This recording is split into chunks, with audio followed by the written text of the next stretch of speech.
I'm delighted to introduce this project on behalf of the National Centre of Excellence in the Teaching of Mathematics. The Portsmouth project has been an outstanding success. It has shown the power of a collaboration between the National Centre and local organisations. This collaboration has achieved real success in terms of teacher development and student outcomes. The project has shown there is no quick fixes. What you need is sustained effort and collaboration of experts with different backgrounds. And you need funds, here provided to employ experienced coaches working alongside teachers in their classrooms. This is a very exciting development from which we can all learn.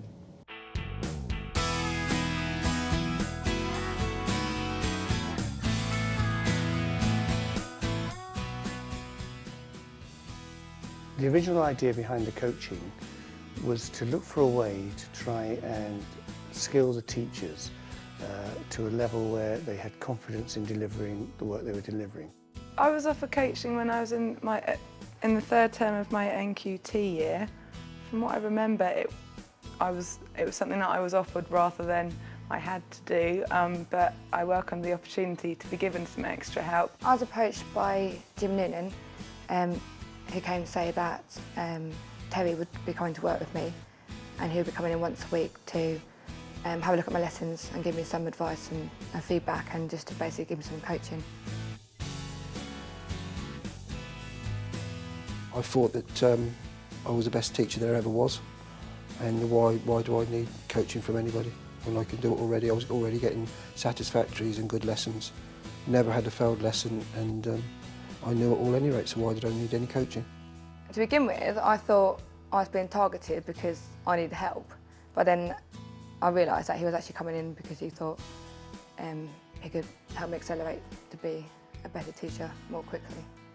Kate welcomed the support that was being offered because I think had she not, it perhaps wouldn't have been so successful. She was a very, very approachable lady. She had a lot of energy about her and a lot of pizzazz. One of the things she was going to help me with was planning lessons, but before actually we went into any lessons we had a talk together about where I felt I needed the help. She showed me different ways of doing it. You know, I was very much a chalk and talk. I used to come in and stand at the front, lecture, teach. My grades were always excellent, always got satisfactory pass rates from the students, which is what we're all there for. And she just showed me other ways, more fun ways, more interactive ways. We hope to encourage teachers to become more creative thinkers in the development of the work they do, the lessons they deliver to their learners, and to seek ways to actively engage the learners in this process. It was important that I didn't actually get involved in the teaching process, rather than what I felt I was able to offer was my experience and expertise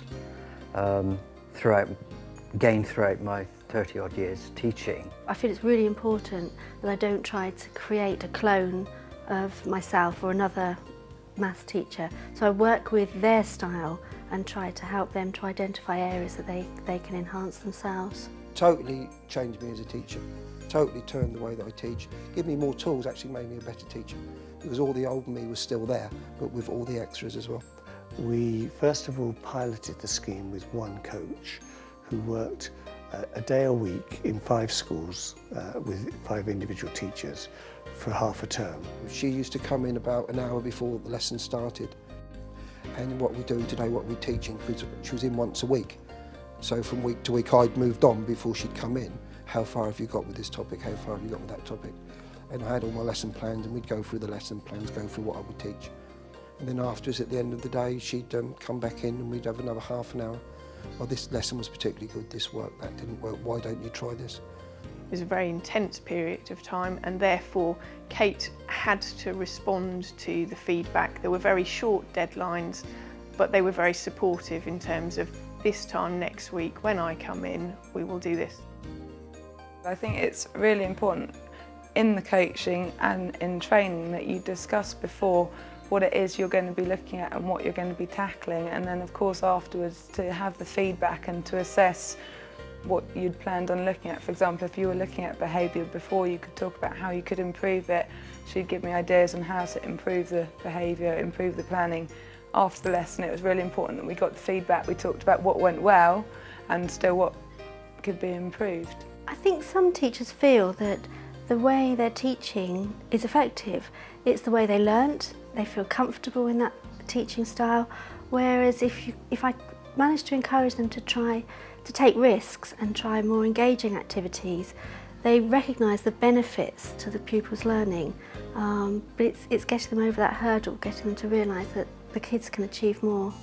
Jo taught me no, give it a go. She showed me how to do it. She PowerPoints, she taught me interactive lessons, smartboard lessons. She taught me how to use a smartboard. And I think it's more fun for the kids because it gets a more interactive lesson now when the kids can actually see the benefit of what they're doing. She just showed me where to find some really good kinesthetic resources.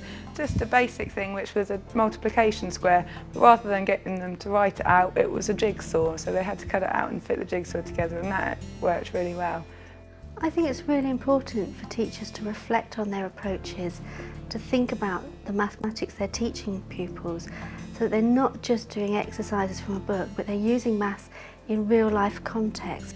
They like the fact that they're coming in and they know that it's going to be going quite fast paced, so there isn't the opportunity for them to get bored or the opportunity for them to lose concentration so much.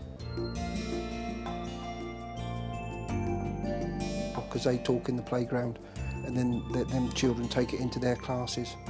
Oh, Mr Smith does this, Mr Smith does that, so the teachers talk and we do inset days.